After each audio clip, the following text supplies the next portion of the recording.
Right now, as you listen to this, a voice inside your head is repeating every single word. You can hear it clearly, even though your lips aren't moving. It narrates your day, argues with you in the shower, and scolds you when you drop your keys. Most people assume this inner voice is completely silent, a purely mental ghost floating through your thoughts, but that is not quite right. And the real answer is far stranger than you would ever expect. Because scientists discovered that every time you talk to yourself in your head, your body is physically trying to say the words out loud. Your vocal cords are vibrating. Your tongue is making micro movements. Your larynx is firing tiny electrical signals down into your throat muscles. In neuroscience, this is called subvocalization. If you hook sensitive electrodes to a person's neck while they read a book in total silence, the machine picks up muscle activity identical to quiet whispering. Your brain does not know how to think in language without physically trying to speak.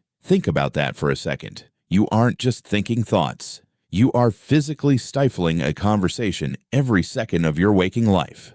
So why does your brain do this? Why couldn't we just think in quiet concepts, like every other animal on Earth? The answer goes back to the very moment you learned to be human. In the 1930s, Russian developmental psychologist Lev Vygotsky noticed something fascinating about young children. If you put a 4-year-old alone in a room with a puzzle or a set of blocks, they will not play in silence. They talk constantly. Now the blue block goes here. No, that doesn't fit. Pick up the red one. Early psychologists thought this was just childish babble. They assumed kids were simply copying adults or talking to imaginary friends. Vygotsky realized it was something completely different. The child wasn't communicating with anyone else. The child was using language as a tool to control their own hands. Language didn't evolve just so we could talk to our tribe. It evolved so we could give orders to ourselves. When a task gets difficult, a toddler speaks out loud to keep their own attention focused, to plan their next move, and to stop themselves from making mistakes. Around age 7, something shifts. Society teaches children that talking out loud to yourself in public is embarrassing. Teachers tell you to be quiet.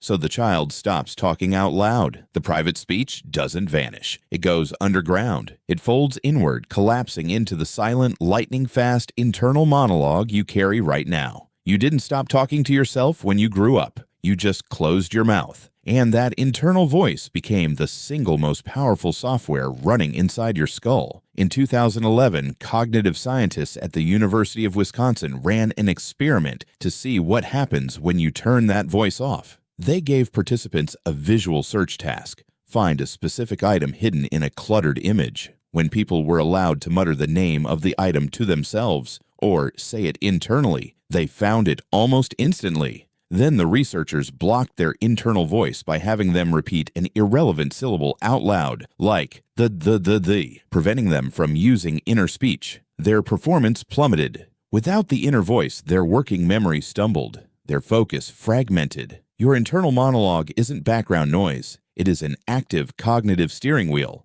It is the mechanism that lets you simulate the future before it happens. Think about how you make a decision. Before you ask your boss for a raise, or before you break up with a partner, you run rehearsals. You play out the entire conversation in your head.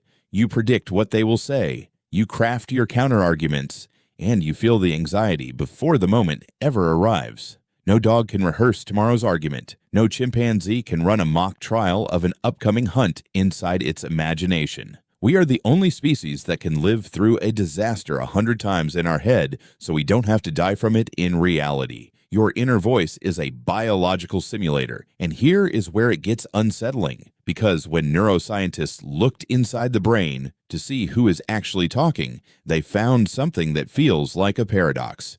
In your left hemisphere, you have an area called Broca's area.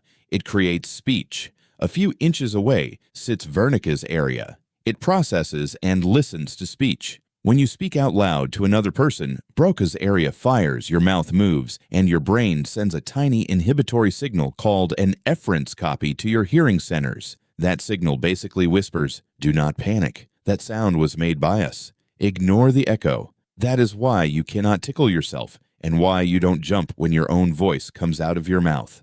When you talk to yourself in your head, that exact same system fires. Broca's area generates the words. It sends a message to Wernicke's area to listen, and it sends an efference copy to tag the voice as yours. Every thought you hear is a two-person circuit, a speaker and a listener compressed into a single brain. Now look at what happens when that system glitches. In patients with schizophrenia who experience auditory hallucinations, neuroimaging reveals something chilling. Their Broca's area is firing, creating inner speech just like yours does. Their vocal cords are even vibrating with the exact same subvocal micromovements. The only difference is that the tag, the efference copy that tells the brain this voice belongs to you, fails to arrive. Their auditory cortex hears the words, but has no record of having created them. To the patient, the voice is completely real, completely separate, and coming from outside their head. The line between your own conscious thoughts and hearing an alien ghost in the room is a single millisecond electrical tag.